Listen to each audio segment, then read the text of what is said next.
所以洪总来找我，是要我帮助你救出女儿。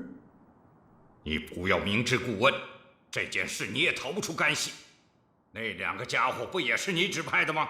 没有组织的授权，他们敢这么行动吗？这我不否认，但是我为什么要帮你？老梅，你什么意思啊？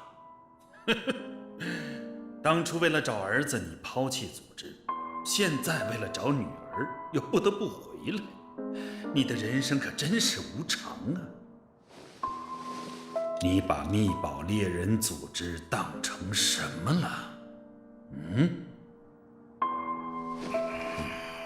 我明白了，只要能救出我女儿，什么条件我都可以答应你。是吗？那么，就请你记住你说的话。